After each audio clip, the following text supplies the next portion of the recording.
one of Charlie Kirk's children is not his. Now things have officially gone from tense to explosive. Charlie Kirk's parents are saying they finally saw proof that confirmed every quiet suspicion they'd been sitting on about Erika. And right after that, boom, she allegedly cut off their access to the kids and may even be gearing up to request a protective order. To a lot of people watching this unfold, that move didn't calm anything down, it cranked the volume all the way up. If you followed this saga from the start, you already know the whispers never stopped. For years, people speculated that Charlie may not have been the biological father of all the children he shared with Erika. That talk stayed mostly online, but Charlie's parents reportedly believed a DNA test would eventually bring clarity and settle things quietly. Y'all, whose kids are these? Whose kids are these?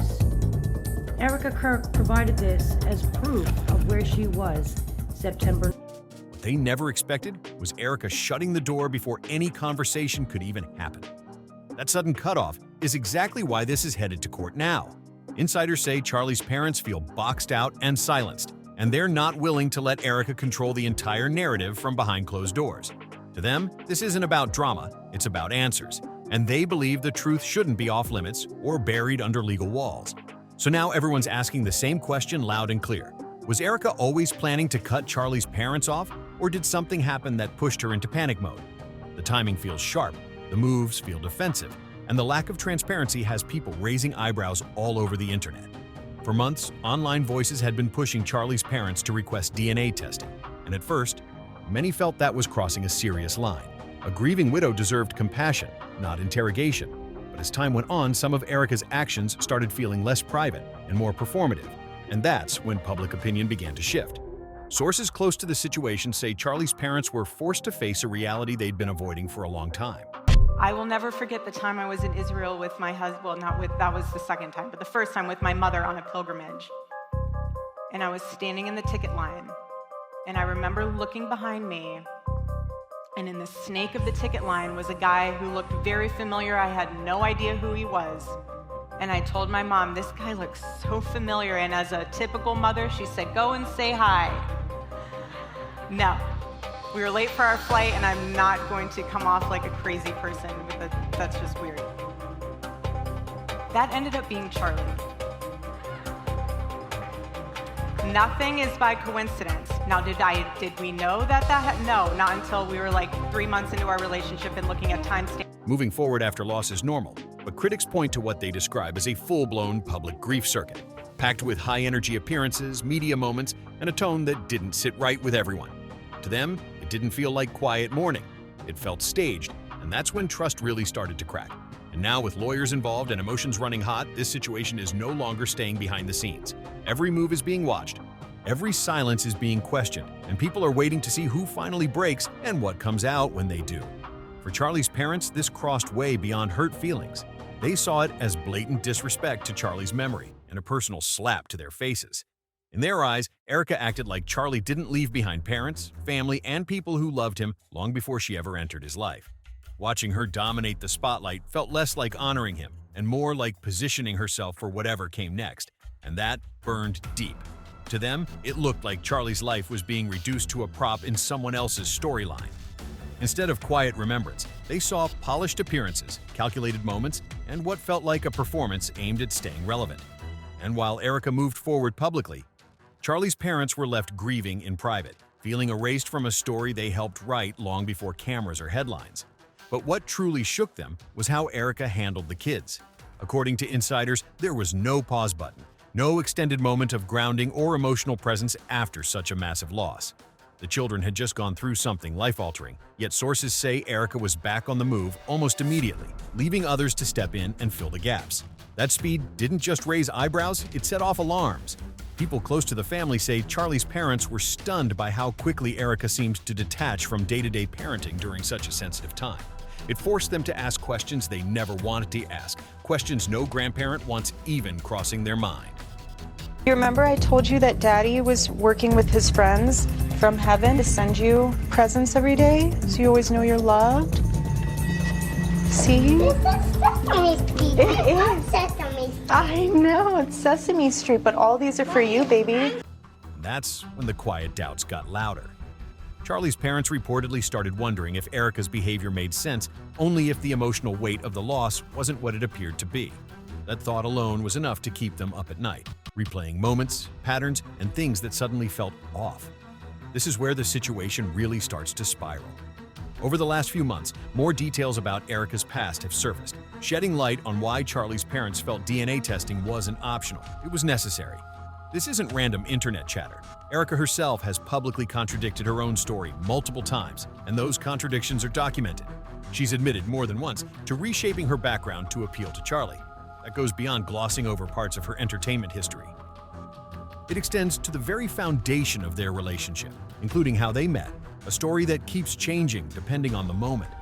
In one telling, Erika claimed she randomly met Charlie while waiting in line at an airport with her mom.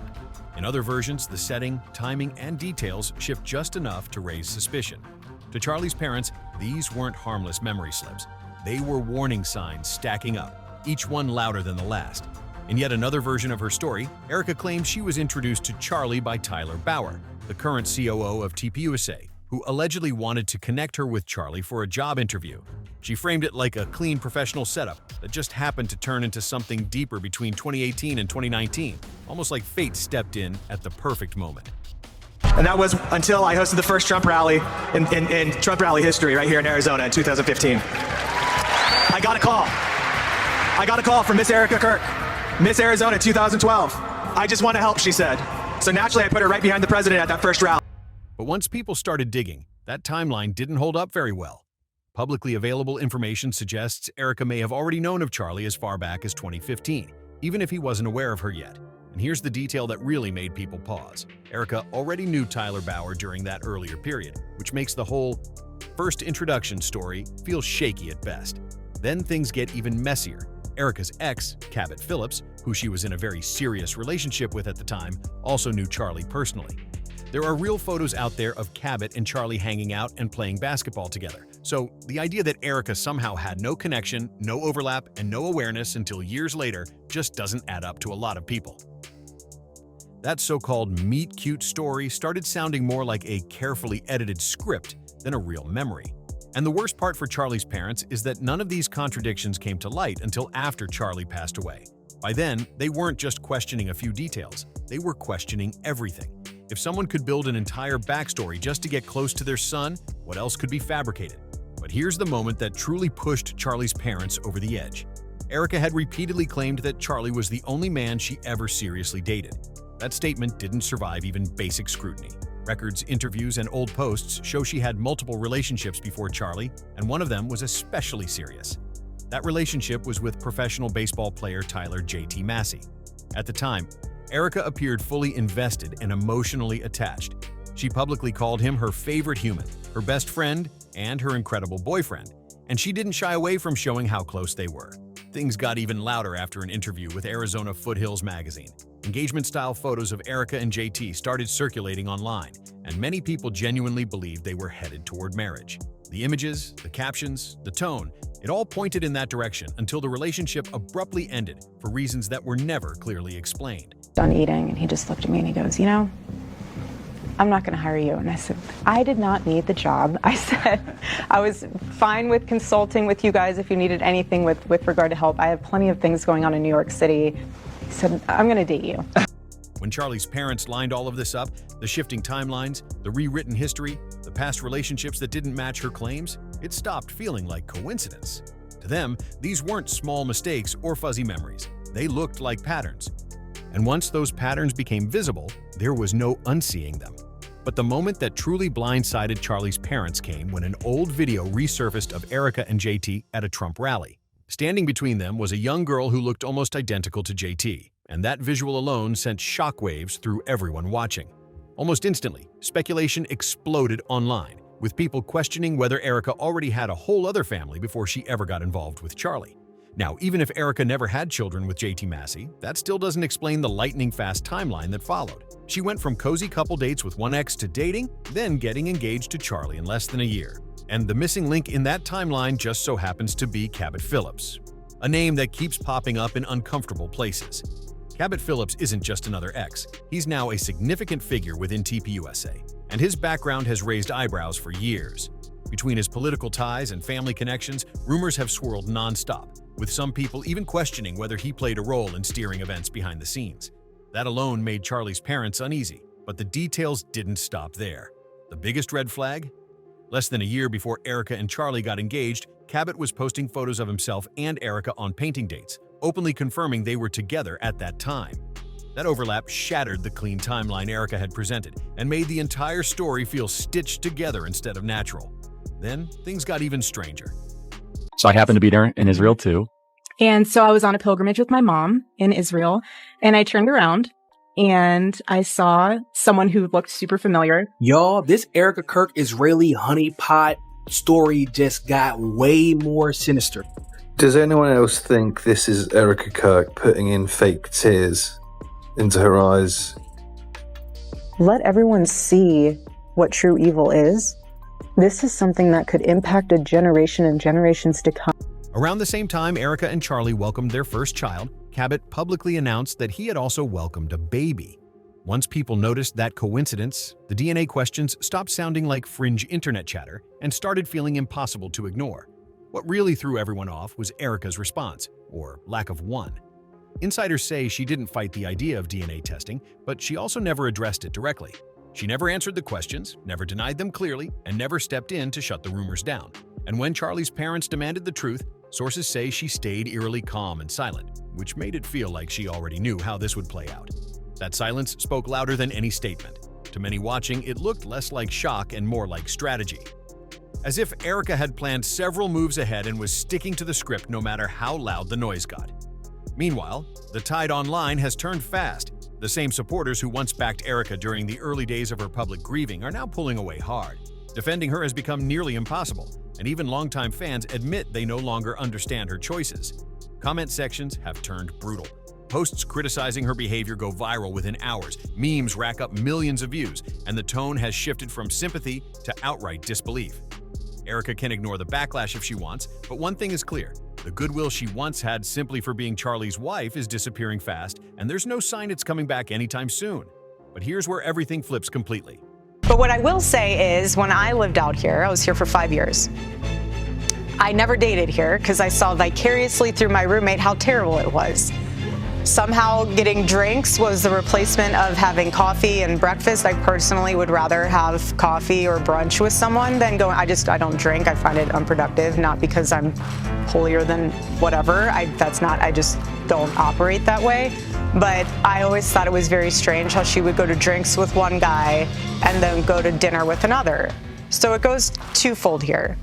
You'd think with all the backlash crashing down, Erika would pause, reflect, and maybe retrace a few steps. But instead of slowing down, she allegedly hit the gas. She doubled down on the grief tour and, at the same time, reportedly cut Charlie's parents off entirely. No hesitation, no warning.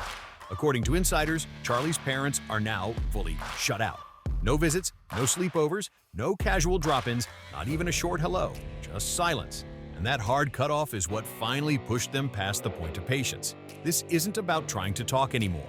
They're done negotiating. They're taking this straight to court. Now the stakes are real. Once everything lands in front of a judge, the outcome is wide open. People are asking the question nobody wanted to ask out loud. Could Erika actually lose custody? Or will she manage to slip through again and leave Charlie's parents devastated for good? Either way, the situation she tried to outrun is now sitting right in front of her. Blocking Charlie's parents didn't make the DNA questions disappear. It didn't erase timelines, overlaps, or unanswered doubts. If anything, it confirmed one thing loud and clear. This was never meant to end quietly. The harder she shut doors, the louder the questions got. And for Charlie's parents, the grief has shifted into something else entirely. They're not just mourning anymore. They're fighting. Fighting for access, for answers, and for the truth they believe has been hidden from them since the beginning. Once this reaches a courtroom, Erika won't be able to control the narrative the way she's done online. No filters, no curated silence, no dramatic pauses. Courts don't care about vibes or optics. They care about records, dates, timelines, and facts. And if the wrong name shows up where Charlie should have been, this stops being internet drama and becomes something permanent, something that can't be walked back, explained away, or rebranded. Now, I want to hear from you. Drop your thoughts in the comments because this story is far from over. If you found this breakdown helpful, make sure to like, subscribe, and share this video so more people can see it. And don't forget, I'll see you in the next one.